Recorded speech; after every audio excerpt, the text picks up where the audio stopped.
কেউ যাবে না তোমরা পাবলিক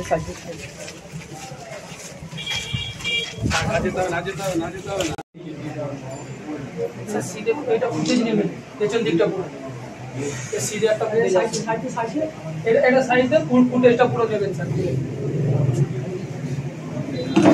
না ভালো করে বলবি আছে এটা ফুটেজ ছেড়ে দে সাইজ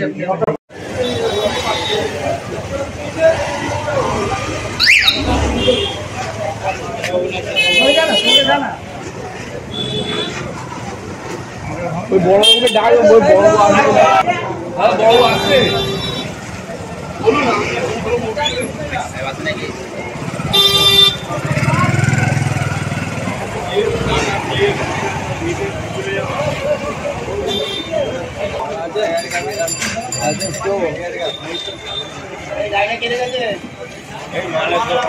ইনভেস্টিগেশন চলছে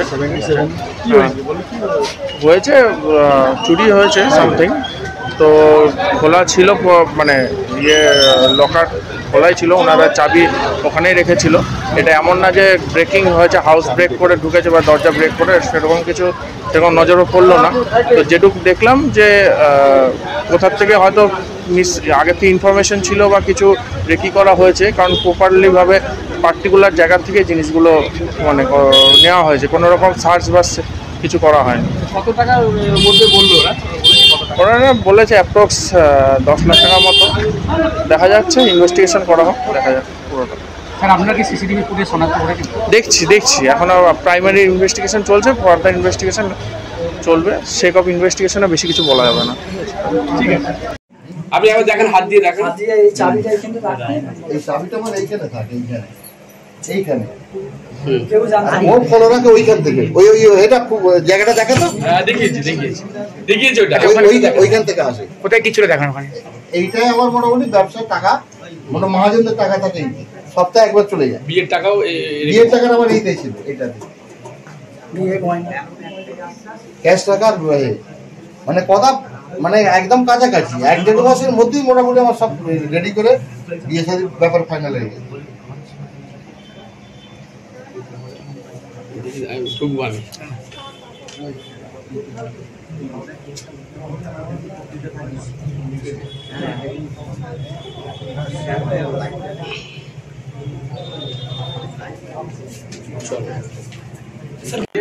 কি হয়েছে বলুন তো?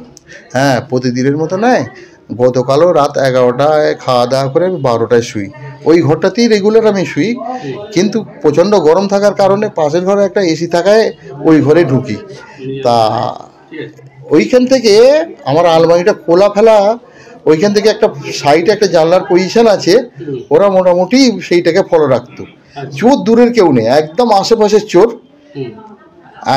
আমার মানে ছেলে মেয়ের বিয়ের কথাবার্তা ফাইনাল প্রায় সেই বিয়ের জন্য আমি মোটামুটি প্রস্তুতি নিচ্ছিলাম সেই টাকা গয়না সমস্ত টোটালি চলে গেছে। কত টাকা? প্রায় ধরুন না 11-12 হয়ে যাবে ক্যাশ টাকা। 11-12 কি? হ্যাঁ 11-12 লাখ টাকা। আর গয়না? গয়না 3টে গয়না অনেকদিন আগে কিনেছিলাম খেয়াল নেই 3টে গয়না ছিল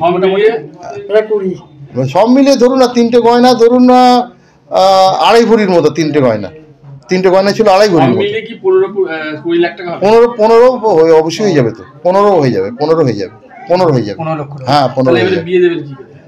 আমি তো আর কোনো রাস্তা নেই তো আর আমি তো ঘর ইনকমপ্লিট করে রেখেছি ছেলে মেয়েদের বিয়ে দেবো বলে মানে আমার ছেলে মেয়ের বিয়ের প্রায় কত ফাইনাল হয়ে গেছে আমার সর্বস্ব লুট করে নিয়ে হ্যাঁ সর্বস্ব লুট করে নিয়ে গেছে পুলিশ প্রশাসনকে অনুরোধ করেছি বলেছি আমাদের পাশেই ফাঁড়ি আছে ধুলোগড় এইখানে পাশেই ফাঁড়ি আছে ওনাদেরকে বলেছি ওনারাও ইনকোয়ারি করে গেছেন দেখা যাক ওনারা কতদূর কি করতে পারেন।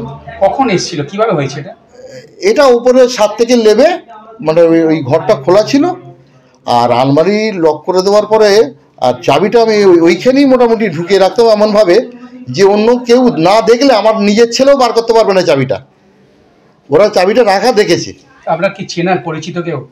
পরিচিত বলতে কি, আমার তো ধারণা আমার এলাকার বাইরে কেউ চোর নয়। এলাকার বাইরে যারা করেছে তারা এলাকার বাইরের কেউ না, এলাকারই। বাইরে থেকে দু একজনকে ডেকে আনতে পারে। বিয়ে বিয়ে কিভাবে দেবেন? বিয়ে আর তো কোনো রাস্তা নেই, এবারে তো চাঁদা তুলতে হবে, আর উপায় কি আছে? এবারে পাড়ায় পাড়ায় চাঁদা তুলতে হবে, আর কি উপায় আছে? বিয়ে তো শুনলাম গ্রাজুয়েট। হ্যাঁ, মেয়ে গ্র্যাজুয়েট। মেয়ের ছবিটা দেখবেন। হ্যাঁ, মেয়ে গ্র্যাজুয়েট। মোটামুটি অনেক জায়গায় দেখাশোনা হচ্ছিল, মোটামুটি ফাইনাল প্রায় একটা জায়গায় হয়ে গেছে। আগামী 1-1.5 মাসের মধ্যেই ছেলেটার ব্যাপারেও মোটামুটি একটা ফাইনাল করে ফেলেছি। মেয়েটার ব্যাপারে ফাইনাল, দুটো ছেলেমেয়ের একসাথে বিয়ে দেবো। এই যে টাকাটা, টোটাল টাকাটা কিন্তু আমরা যে জরি লাইনের কাজ করি, আমাদের জরি গুডসের দোকান আছে, প্রত্যেক সপ্তাহে 2.5 লাখ 3 লাখ টাকা বেচে বিক্রি আছে। সেই যে টাকাটা প্রত্যেক শনিবারে দিতে হয় ওখানে, সেই মহাজনের টাকাটা 5 লাখ টাকা ছিল। মহাজনের টাকাটা, কলকাতা মহাজনের 12-14টা বাড়ির টাকা আমরা মানলি। এখন কি করবেন? আর কোনো উপায় নেই, এবারে হয় গলায় দড়ি দিতে হবে, নাহলে ব্রেন স্ট্রোক হয়ে মরবো। মেয়ের বিয়ে আছে, ভাই এসেছিল, তারা দেখে গেল, বললো এখন প্রশাসনের কাছে বলো কতদূর কি করতে পারে। চোর তো বাইরের কেউ নেই, ইচ্ছা করলে তারা ধরতে পারে, যদি মনে করে চোর ধরে ফেলবে। জানিয়েছেন পুলিশকে? পুলিশকে জানিয়েছে। পুলিশ কি বললো? পুলিশ বললো আমরা দেখতেছি।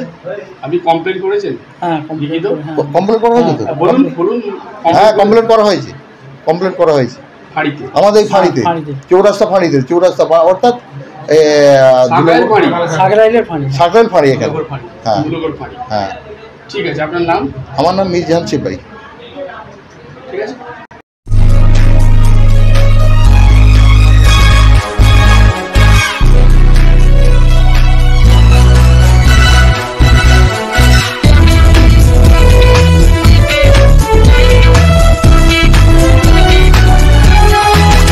আপনারা দেখছেন এনপিএস নিউজ, সবার সাথে সবার মাঝে।